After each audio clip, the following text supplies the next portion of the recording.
여러분들 행복한 가정을 누리시기 원하시는 분 아멘 하십시다. 네, 다 원하잖아요. 그래서 지난주 말씀은 주로 그냥 부부끼리의 관계를 우리가 어떻게 세워가야 할지에 대해서 좀 자세하게 좀 살펴봤고요. 오늘은 어떤 관계냐? 부모와 자식 그리고 자녀와 부모와의 관계를 어떻게 해야 하느냐라고 하는 관점에서 함께 말씀을 나누도록 하겠습니다. 자, 첫 번째, 하나님께서 원하시는 효도의 방법이 뭐냐라고 하는 거에 대해서 살펴볼 텐데요. 자, 1번 같이 한번 읽어볼게요. 자, 다 같이 시작. 살아계실 때 잘하는 것이 효도다. 자, 효도는 언제 하는 거예요? 네, 부모님 살아계실 때 하는 게 효도입니다. 효도예요. 사실 우리 한국 문화가 이제 유교의 영향을 많이 받아서 부모에게 효도하는 거에 대해서 굉장히 중요하게 생각을 합니다. 특별히 효도하는 부분에 있어서 우리가 놓치지 못한, 어떻게 보면 말하면 안 될 수 있는 어떤 그런 중요한 내용이 뭐냐면 우리 장례에 대한 내용과 제사에 대한 내용. 어떻게 보면 이게 유교 문화권 안에서의 우리 한국 문화권 안에서의 효도를 얘기할 때 이 장례와 제사를 빼놓지 못할 것 같아요. 종종 이 제사라는 것 때문에, 이 장례에 대한 이런 부분들 때문에 우리가 기독교 신앙을 갖는 것에 있어서 많은 갈등과 어려움을 경험하는 가정들이 종종 있습니다. 근데 중요한 건 뭐냐면 이런 거예요. 장례도 잘하면 좋고 제사도 잘하면 좋지만 사실은 효도는 언제 하는 거예요? 돌아가시고 난 이후에는요, 어떻게 보면 무의미한 거예요.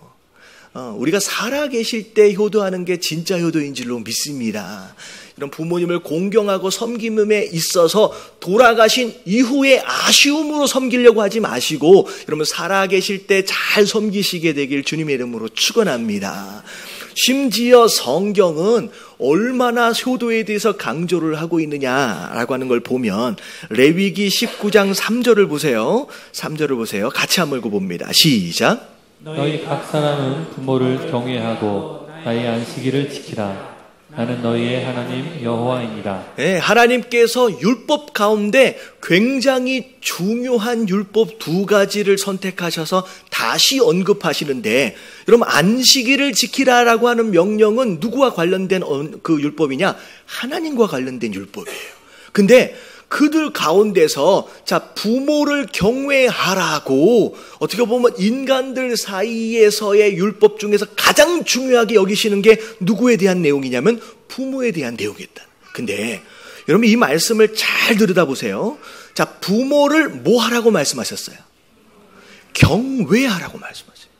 여러분 이 경외라고 하는 단어는 두려워한다라는 뜻인데, 여러분 이 경외라고 하는 단어는 하나님 외에 그 어떤 존재에게도 써본 적이 없는 그런 굉장히 중요한 단어입니다. 심지어 천사에게도 쓰지 않는 단어가 경외예요. 오직 누구만 두려워하라? 하나님 한 분만 두려워하라는 거예요. 하나님 한 분만 경외하라는 거예요. 근데 천사에게도 쓰지 않는 이 경외라고 하는 단어를 누구에게만 함께 쓰고 있다? 부모에게도 함께. 다시 말하면 부모를 섬김에 있어서의 수준이 마치 하나님을 경외하는 것과 같은 수준으로 우리가 두려워할 줄 알고 공경할 줄 알아야 된다라고 하는 거예요. 여러분 부모님을 두려워하시게 되길 주님의 이름으로 축원합니다.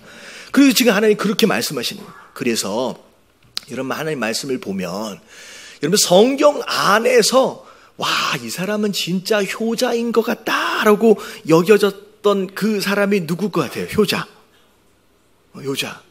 이게 이삭이거든요. 이삭이 어떻게 보면 성경 안에 등장하는 인물들 가운데 가장 효자 가운데 효자예요. 근데 이 이삭을 보면 얼마나 부모님에게 공경을 하고 또 순종하고 섬겼는지를 보면, 나중에 보면 이삭이 얼마나 복을 받는지 하나님 성경에 보면 뭐라고 얘기하느냐, 그 근동 지방에는요 땅을 판다고 우물이 나오는 게 아니에요. 근데 이삭은 파는 곳마다 뭐가 나와요? 물이 나오는 거예요. 어마어마한 축복을 받은 것이 바로 이삭이었다라고 하는 것이죠. 그래서 하나님께서는 이렇게 부모님을 공경하고 섬기는 자들에게 특별히 복을 허락하실 정도로 굉장히 중요한 의미를 갖는 거예요. 더군다나 자, 마태복음 15장 4절을 보면 이런 말씀이 있어요. 같이 한번 읽어볼게요. 시작. 하나님이 이르셨으되 내 부모를 공경하라 하시고 또 아버지나 어머니를 비방하는 자는 반드시 죽임을 당하리라 하셨거늘. 네, 얼마나 부모님을 두려워할 것에 대해서 강조하느냐. 공경하라고 말씀하시면서 심지어 너희 아버지나 어머니를 말로 비방한 일이 있다라고 한다면 반드시 어떻게 해버려라? 죽이래요. 이러면 하나님은요, 부모님을 업신여기는 자를 싫어하세요.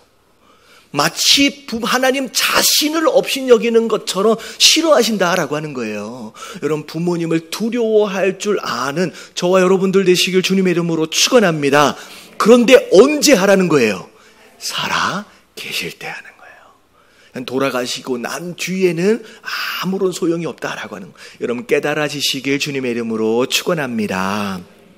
자, 두 번째, 그러면 어떻게 두려워하고 어떻게 하는 것이 공경하는 것이냐? 자, 2번 같이 한번 읽어볼게요. 시작. 순종하는 것이 효도다. 예, 여러분, 순종하는 것이 두려워할 줄 아는 것이고요. 여러분, 순종하는 것이 공경하는 거예요. 그래서 에베소서 6장 1절 말씀, 오늘 본문 말씀이에요. 같이 한번 읽어봅니다. 시작. 자녀들아, 주 안에서 너희 부모에게 순종하라. 이것이 옳으니라. 네, 하나님 분명히 부모에게 순종하래요. 이게 어떻대요? 옳대요. 물어볼 필요가 없대요. 이것은 지극히 당연한 것이다 라고 하나님 말씀하시는 거예요.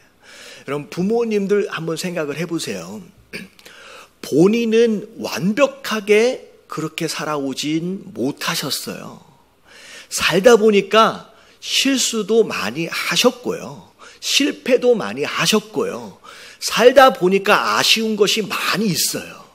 그러니까 자식들을 볼 때 내가 했던 그 실수를 다시는 반복하지 않았으면 좋겠는 거예요. 근데 자식들을 보니까 내가 했던 실수를 똑같이 하며 살고 있어요. 내가 아쉬워했던 그 결정들, 내가 그렇게 했었으면 안 되는데 라는 것이 부모님 마음 안에 있는 거예요. 근데 이 부모님이 자식을 볼 때 나를 닮아서 그 실수와 그 아쉬운 결정들을 그대로 하고 있는 거예요. 그래서 부모님은 아쉬운 마음에, 안타까운 마음에 그렇게 하지 말라고 이야기해 주는 거예요. 이게 부모님 마음이거든요. 아시죠? 그래서 부모님께 순종하면 그게 복이 된대요. 근데 자, 누구 안에서? 주 안에서예요. 이런 부모님이 야, 너는 하나님 믿지 마, 넌 예수 믿지 마, 그러면 순종하면 돼요, 안 돼요? 여러분, 그건 순종하면 안 되죠. 여러분, 교회 가지 마, 여러분 거기 순종하면 돼요, 안 돼요? 좀 얘기 좀 잘 해주세요. 그거는 순종하면 안 돼요.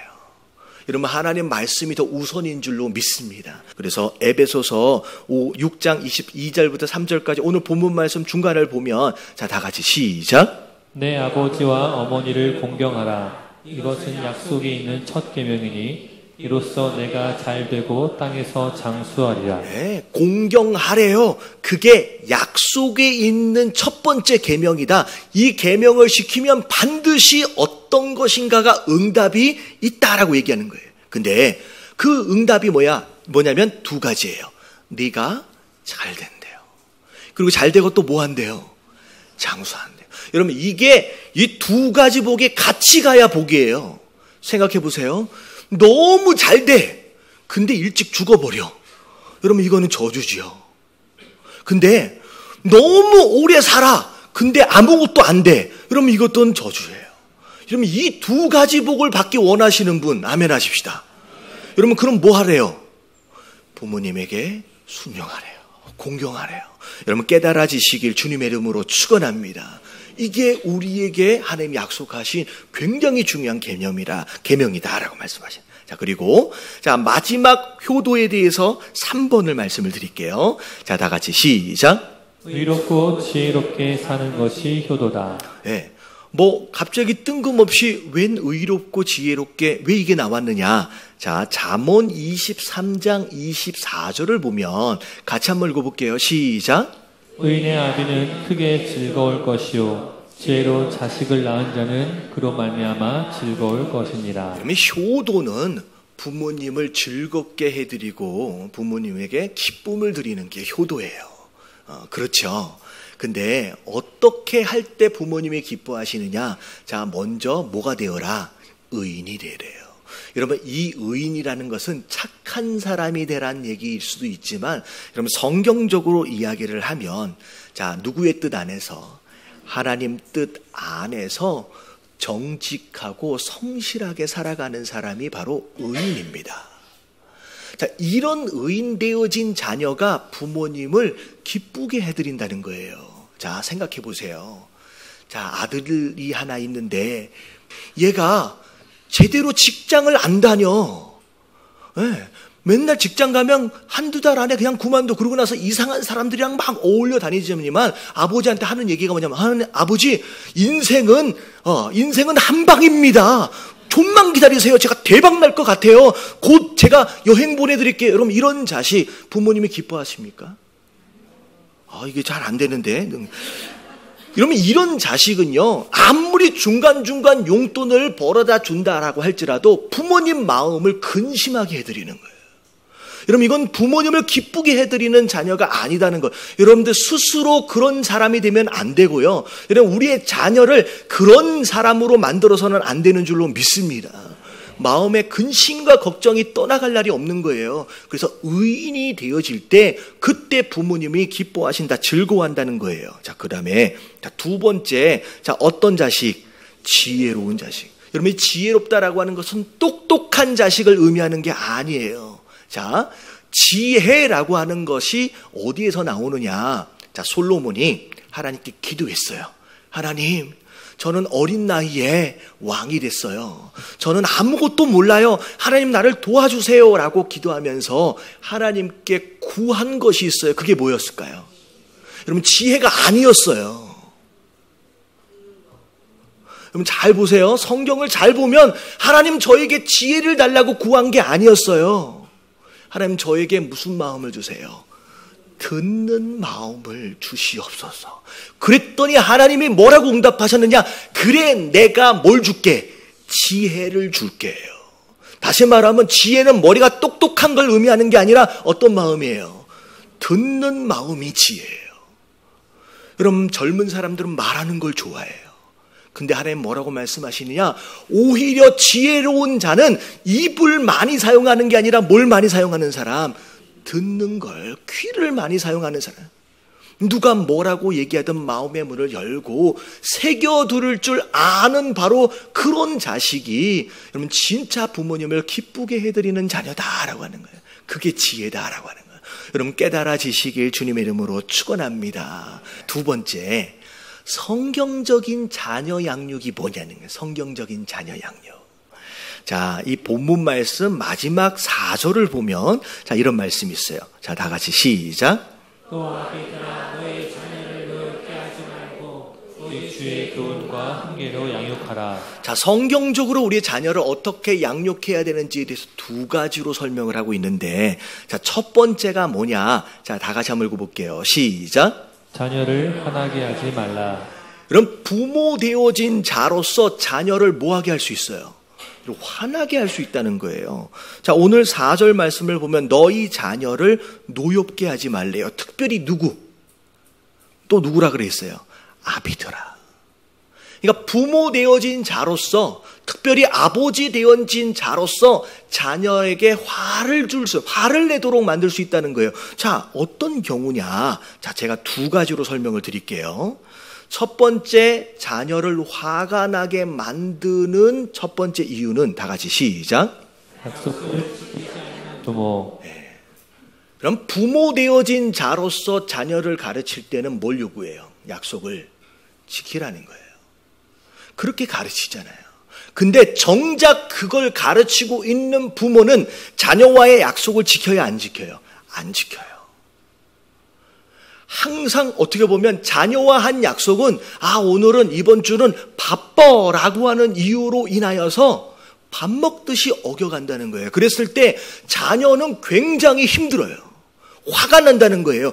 왜 나보고는 약속을 지키라고 얘기하면서 왜 아빠는, 왜 엄마는 왜 약속을 안 지키느냐는 거예요. 여기에서 우리 자녀들이 화가 나는 거예요.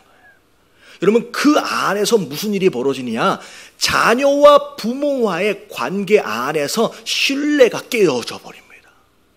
부모가 약속을 안 지키는데 거기서 신뢰가 깨져버리는 거예요. 심지어 신뢰뿐만 아니라 뭐가 무너지냐면 부모가 가르치는 교훈의 권위를 잃어버려요. 왜냐하면 가르치는 본인이 약속을 안 지키고 있거든. 그러면서 아이들을 가르칠 때 어떻게 가르쳐요? 말을 안 들고 대들면 이미 화가 난 거예요. 그러면 뭘 해요? 아빠는 매를 든다는 거예요. 이게 용납이 안 되는 거예요. 그래서 제가 중고등부 사역도 담당을 해봤고 청년들하고 담당을 해봤는데 우리의 아이들이 대부분 무엇으로 인하여 부모님에게 상처를 입느냐? 자, 다른 사람이 아니에요. 부모에게 상처를 입는 경우가 제일 많은데 특별히 아버지한테 바로 이것으로 인하여서 상처를 많이 입는다라는 거예요. 여러분, 아버지 되어진 자들은 여러분 이 말씀을 들으시게 되길 주님의 이름으로 축원합니다. 아주 아이도요, 이게 느껴지는 거예요. 싫은 거예요. 자, 두 번째, 우리 아이들이 화가 언제 나느냐? 자, 2번 같이 한번 읽어볼게요. 시작. 잘못된 훈계 방법. 자, 아이가 잘못하면 혼내야 됩니까? 놔둬야 됩니까? 여러분, 혼내야 돼요. 애 기죽인다고 손을 안 대면요, 애가 더 망가지는 거예요. 여러분, 손을 대야 안 되면 손을 대야 되고, 매를 대야 된다면 매를 대야 됩니다. 혼내야 돼요. 근데 훈육하는 방법이 너무 중요해요. 자, 종종 부모님들이 어떻게 하냐면 언제는 내가 기분이 좋아, 뭔가 잘 됐어, 그러면 애가 잘못해도 그냥 지나가. 근데 오늘은 되게 기분이 안 좋은 거야, 뭐가 안 됐어. 그러면 화가 이만큼 나 있는 상태에서 애가 요만큼 잘못하면 어떻게 혼내요? 내가 화낸 것만큼 혼내는 거예요. 여러분, 애들은요 다 느껴요. 내가 잘못한 것에 대하여 훈계를 받는 것인지 아니면 우리 아빠가 기분 나빠서 나를 때리는 건지 화가 나서 나를 때리는지 애들은 다 알아요. 그럼 느끼는 거예요. 아, 지금 내가 아빠가 화가 나서 나를 지금 때리는 거구나. 여러분, 이거는 훈계가 되어지지 않을 뿐만 아니라 마치 내가 우리 아빠의 화풀이 용도가 되어지는 상황들이 벌어지는 거예요. 여러분, 이럴 때 아이들이 얼마나 큰 상처를 입느냐. 심지어 이 아이들이요, 부모님 눈치를 보기 시작합니다. 자, 뭔가를 얘기할 때, 자, 우리 아빠가 지금 기분이 좋은지 안 좋은지, 우리 엄마가 기분이 좋은지 안 좋은지 눈치를 봐요. 자, 그러면서 이 아이들은 뭘 배우게 되느냐? 자, 뭘 배울 거야? 그러면 극히 기회주의자가 되어져 가는 거예요.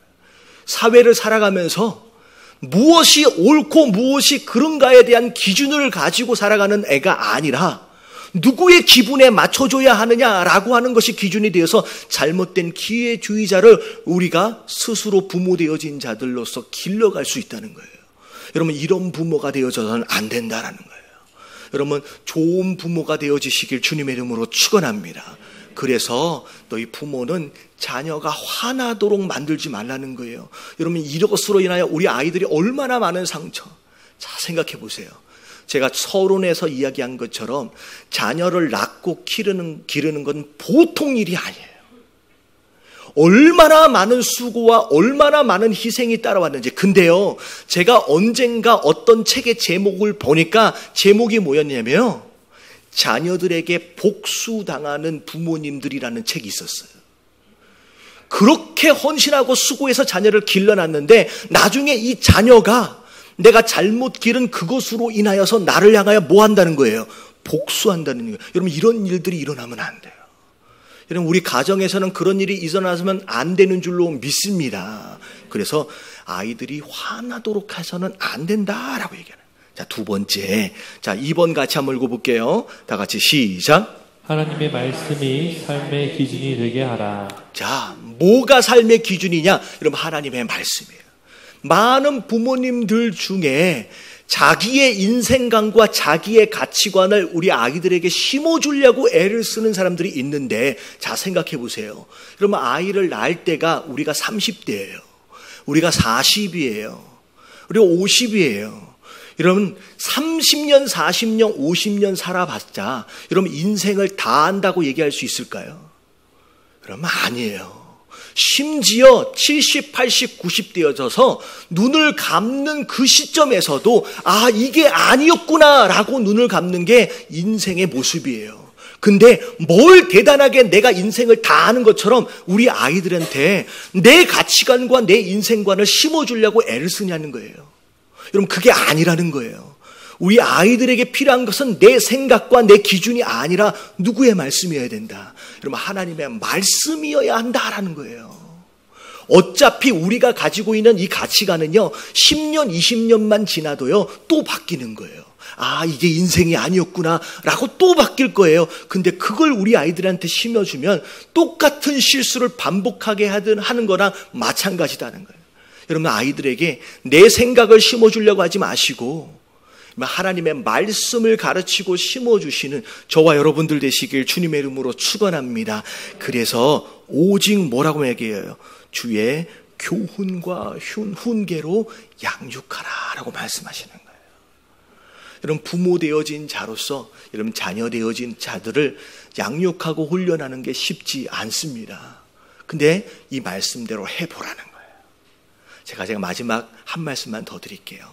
예전에 이런 일이 있었대요. 어떤 사람이 자동차를 몰고서 운전을 가다가 자동차가 오래돼서 고장이 난다 봐요.